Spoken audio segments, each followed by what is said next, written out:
talking about his whole life. Yep. And I remember watching that and just being like, that's what New York's like. Right. That's in my head. Because I'm in South Carolina and I'm like, I see 3 sidewalks ever, you know? Like, I don't see any asphalt where I grew up. And I was just like, okay. Like, I felt like John Leguizamo did an amazing job, even though I had to, like, sneak to watch this thing, you know? I had to stay up late and I had to watch it.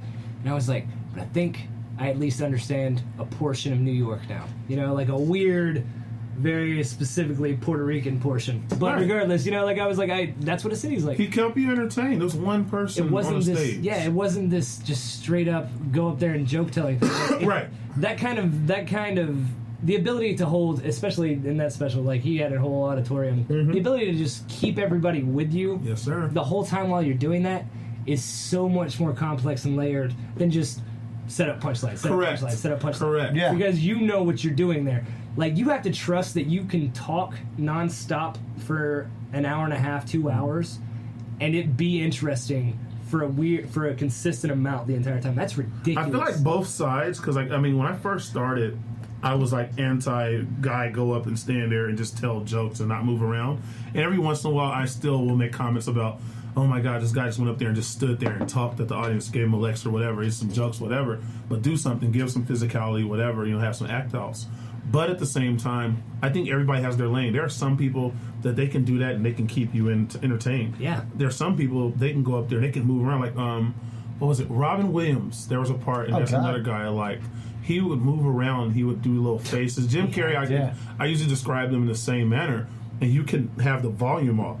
And you would still, one, laugh, and two, you'd get what he was trying to convey. Yeah. You'd figure out what character he's trying to do just off the mannerisms alone. Nobody should, like, but that's the thing, though, is, like, that is theirs. Right. Nobody should try and do what Robin Williams and Jim Carrey ever did. You know, Correct. Well, you can, but you can be inspired by it. Oh, 100%. And so that was the thing with me and John Leguizamo is I was inspired by that stuff because I come from I say a musical entertainment background. Yeah. And so for me, my material a lot of times will break into, you know, a song or me rapping or me referencing a dance or, you know, me making faces or doing voices, you know. A lot of times I try to go up and I try to push the envelope with myself and sometimes the audience. You know, like I said, I'm still learning this stuff, but my job, I feel like, is I want the audience to be entertained, but I want to come off stage smiling myself. Yeah, you want to have fun while you're doing it. And it's so weird because so many of us don't. And I've had sets where it's just kind of like it was work. You just, like I did a competition in San Antonio last week, and it was horrible. It was just one of those things where I literally just went up to tell jokes. I didn't go up to entertain myself and have fun. I had some moments, like I high-fived the audience member and all that. But when I came off, I mean, I think I had more fun. I'll take that back. I had more fun doing the competition this year than I did last year. Last year was horrible. This year, I loosened up just enough to try to have fun. I didn't do as good as I thought I could have, but I did better than last year, and that was enough. But my job for me when I perform is I want people to come away entertained and going, wow, that was awesome. I don't want them necessarily to go, this is the only place I could ever see that. Right. But I want them to be like, woo, that was fun, you know? And that's where I'm trying to do. There have been open mics I've done where I'm the only one having fun. I can imagine. You know, like if you get at the very end of you're at the very end of a list and you just need to get this out, you know? There have been times where I've watched an open mic and 9 people before me. There would be 6 people in the crowd not together. You know? That's a crowd that has no sense of community. Yeah. It's easy to make a group of people laugh because laughter ripples. You know, like if one person's laughing, then you feel okay, like you can laugh. Yeah. 6 people spread out are just paranoid of each other. And no, that's a junior high dance, bro. And I'd say 4 out of the 6 were comedians that were either waiting to go up. They hadn't went up yet, or waiting for their friend to go up. So like, I watched 9 comedians do great 4-minute sets. Not all of them, but like doing well enough that they should have gotten sound back from these 6 people. Right. And these 6 people gave nothing. So I went up, and I literally, I greeted them. I was like, hey, how's it going?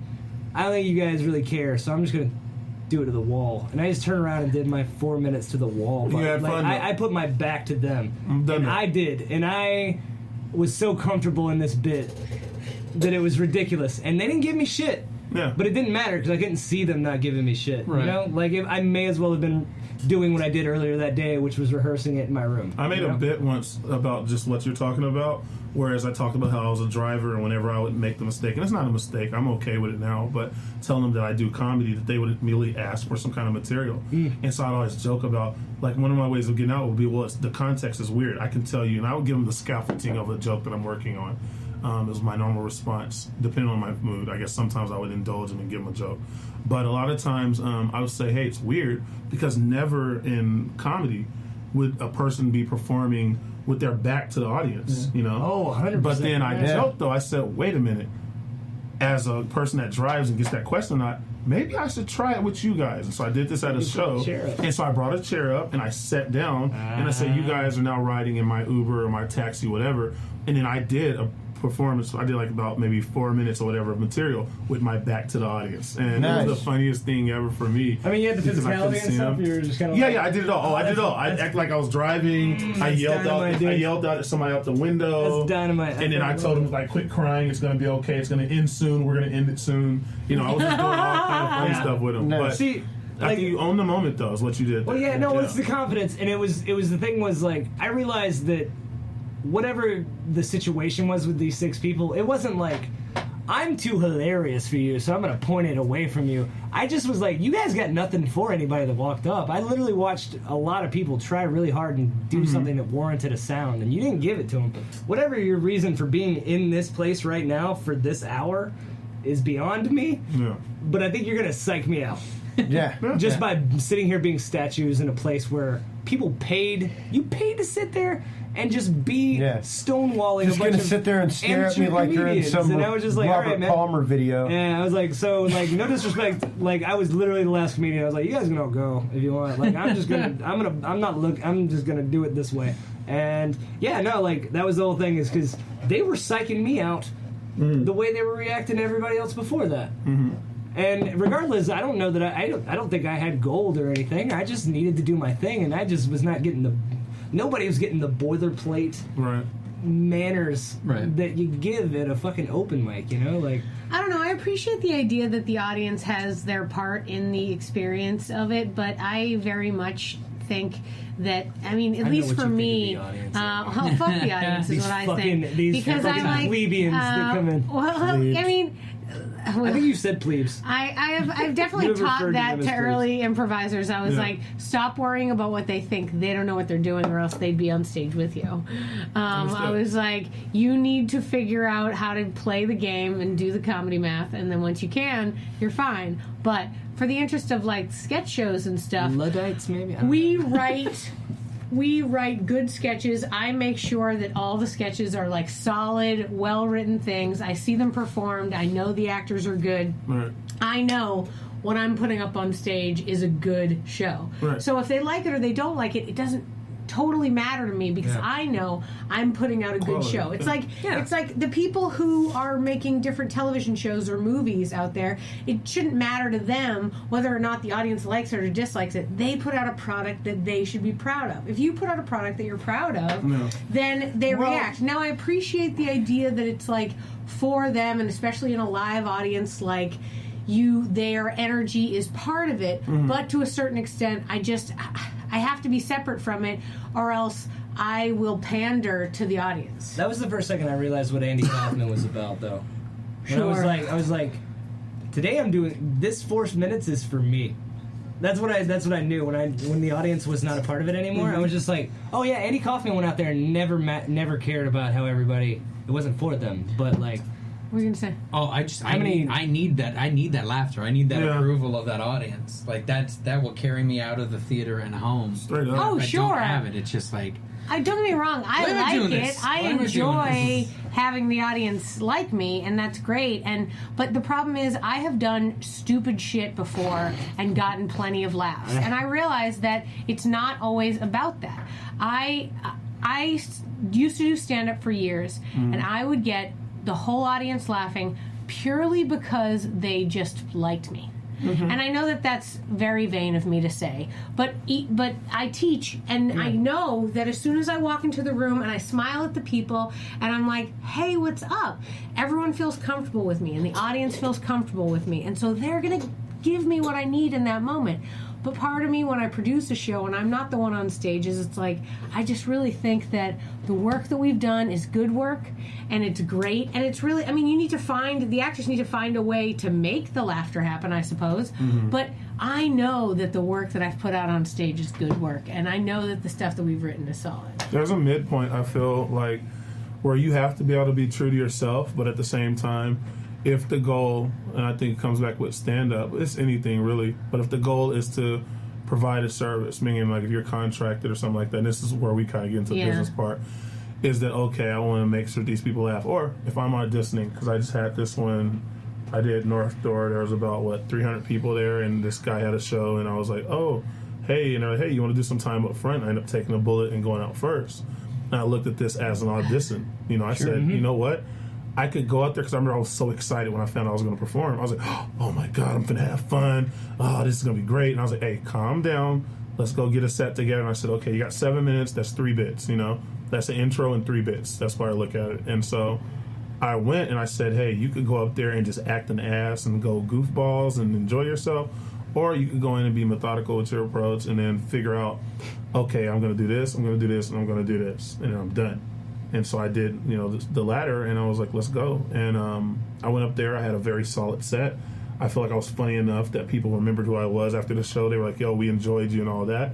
And that was great. But it's a fine line between giving the audience what they want and giving them what you want to give them. Yeah, having to do what you need to do when you go up there. Like, I always assume if I bomb, that it's my fault. I know it's my fault for some reason. I'm never like, well, that audience was cold or that or whatever. And I assume that first. That's the beginning of the realization of what's going on. Your terminology changes eventually. Well, I just assume that, my wording needs to change. I don't think I suck, but, I need to fix. There's a workshop there. Number one, I think it comes down to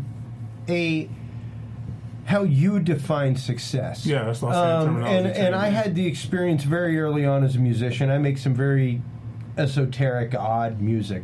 It's not for everybody. I was on the radio for quite a while, for about 5 years, on a show in Houston that was for avant-garde composers. My dad tuned in one time. I always went out and helped my dad build. We haven't talked since. We'd work on houses together, and build patios, stuff like that, and that's how I spent my weekends. And he tuned in one night with his buddy, and they were like, "Oh man, what the hell was that? Why don't you write some music with a beat or something that people can listen to?" And I was like, "Well, here's the thing: if I was writing music for people like you, and just for approval from people like you, then I wouldn't be writing what I want to write, and that would kind of invalidate my art." For me, number one, the fact that it moved you to go, "What the hell is this?" Moved you. Yeah. Which makes my art complete in and of itself. Yeah. It moved you. Whether you liked it or not, it Huh. elicited a response, and a visceral response from you. So, mission complete as an artist. Yeah. And really, it comes down to defining your level of success, defining what you consider to be a successful set, as opposed to, because I've definitely had sets of musician where, I've had sets where I was not invited to come back to the establishment. Yeah. Well, see, literally.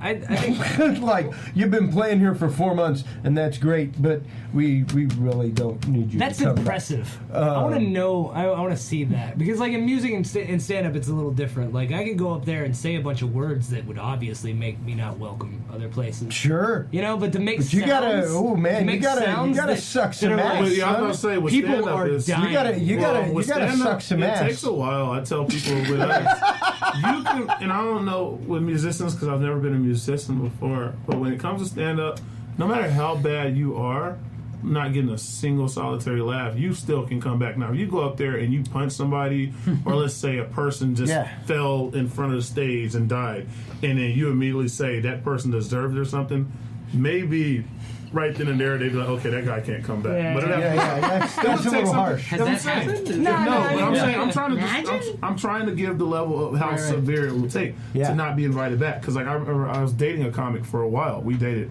and I remember I told her, dude, because we get into it a lot. I'm hyper competitive when it comes to this stuff. Sure. And so with her being a comic, it was weird for me because I had never had a person that I didn't have to fully explain myself to. But on the other end, it was a person I had to really explain myself to. You know what I'm saying? Like, if I did something that I wasn't happy about, well, why did you pick those jokes then? You knew what you were doing. Why did you choose those jokes? I'm like, holy shit. Oh, damn, can you let me grieve that I bombed? Dude, you know? dude,